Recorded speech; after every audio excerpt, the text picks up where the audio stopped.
एक ऐसा देश जहां पर सब्जियों का नहीं बल्कि लगता है औरतों का बाजार। बाजार में माँ बाप खुद अपनी बेटी को इस बाजार में भेजते हैं ताकि वो अपने लिए अच्छा लड़का ढूंढ सके। इसी देश में दुनिया की सबसे ज्यादा फिल्मों की शूटिंग की जाती है। तो वीडियो को लाइक कर दें, फिर चलते हैं खूबसूरत देश नामीबिया के सफर पर। सबसे पहले तो आपको बता दूं कि नामीबिया देश का ऑफिशियल नाम है रिपब्लिक ऑफ नामीबिया। इस देश का border Atlantic Ocean, Zambia, Angola और साउथ अफ्रीका से मिलता है। इस देश की कुल जनसंख्या करीब 25 लाख के आसपास है। दोस्तों, क्या आपने कभी कोलमन स्कोप के बारे में सुना है क्या? अगर नहीं तो आपको बता दूं कि इस घोस्ट सिटी कहा जाता है, क्योंकि एक समय यहाँ बहुत चहल पहल हुआ करती थी, पर आज यहाँ रेत ही रेत है। लेकिन दोस्तों, आपको बता दूं कि एक समय था जब इसी शहर के हॉस्पिटल में दुनिया की सबसे पहली एक्सरे मशीन का इस्तेमाल किया गया था, पर आज ये टूरिस्ट हॉस्पिटल बन गया है क्योंकि यहाँ पर अब सिर्फ रेत ही रहे थे। 1990 में साउथ अफ्रीका ने नामीबिया को आजाद कर दिया। हालांकि लोगों का कहना था कि इंटरनली यहाँ के लोग इसे नामीबिया के नाम से ही पुकारते थे। आपको बता दूं कि आज भी हॉलीवुड के साथ नामीबिया देश का गहरा रिश्ता है। कहने का मतलब ये है कि इस कंट्री में कई बड़े बड़े हॉलीवुड की फिल्मों की शूटिंग हो चुकी है। कहा जाता है कि यहाँ पर a space Odyssey, made max fury road and fight of the Phoenix जैसे बड़ी फिल्मों की शूटिंग हुई है। बाकी भी कई सारी फिल्मों की शूटिंग होती रहती है। इतना ही नहीं, यहाँ पर वाइल्ड लाइफ चैनल्स वाले सबसे ज्यादा आते हैं डॉक्यूमेंट्रीज बनाने, क्योंकि उनके लिए ये बेस्ट प्लेस है।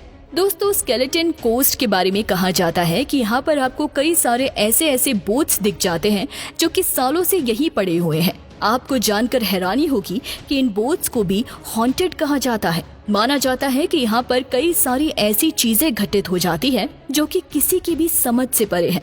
तभी तो यहाँ पर जो टूरिस्ट आते हैं वो भी दिन ही दिन में यहाँ से घूम के निकल जाते हैं।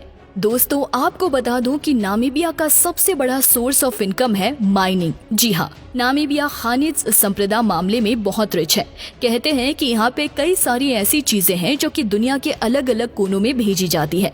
यूरेनियम का प्रोडक्शन इस देश में बड़े लेवल पर किया जाता है। कहा जाता है कि नामीबिया दुनिया का 5वां सबसे बड़ा यूरेनियम प्रोड्यूसर है। नामीबिया की राजधानी है विंडहोक, जो यहाँ का सबसे खूबसूरत शहर भी है, जहाँ से एक सुपर कूल ट्रेन चलती है जो कि 220 मील की दूरी को कवर करते हैं। आपको जानकर हैरानी होगी कि ये दुनिया की one of the best luxury trains में से एक मानी जाती है, जिसका नाम है द डेजर्ट एक्सप्रेस। आप जब इस ट्रेन में बैठकर सफर करते हैं तो आपको पता चलता है कि यहाँ का नजारा कैसा है। आप इस देश को बहुत नजदीक से जान सकते हैं इस ट्रेन पर बैठने के बाद। साथ ही साथ आपको ये भी बता दें कि इस ट्रेन में जब आप सफर करते हैं तो आपको लगता है कि आप किसी बड़ी 7 स्टार होटल में हैं, क्योंकि आपको यहाँ पे बहुत ही शानदार खाना मिलता है, जबरदस्त वाइन पीने को मिलती है और अब जो भी चाहते हैं सब मिल जाता है। तो कहने का मतलब ये है कि आप पार्टी करते करते इस देश के नज़ारों का आनंद ले सकते हैं। दोस्तों, आपको बता दूं कि नामीबिया देश के लोगों को बहुत ही बहादुर समझा जाता है। कहते हैं कि यहाँ के लोग किसी भी चीज से नहीं डरते। तभी तो कहा जाता है कि अगर आप टूरिस्ट हैं तो यहाँ के लोगों से नहीं लड़ो, नहीं तो आप उनसे जीत नहीं सकते। हालांकि ये देश बहुत ही ज्यादा टूरिस्ट फ्रेंडली है, लेकिन फिर भी कई बार यहाँ पर कुछ अनचाही घटनाएं हो जाती है। नामीबिया में एक ऐसी जगह है जहाँ अटलांटिक महासागर यहाँ के वेस्ट कोस्ट के रेगिस्तान से मिलता है। ये दुनिया का सबसे पुराना रेगिस्तान है जो करीब 5.5 लाख से भी ज्यादा पुराना है।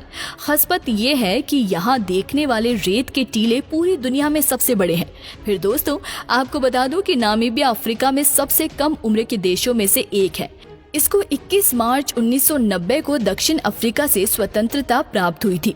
वर्तमान में अफ्रीका में तीसरा सबसे कम उम्र वाला देश है।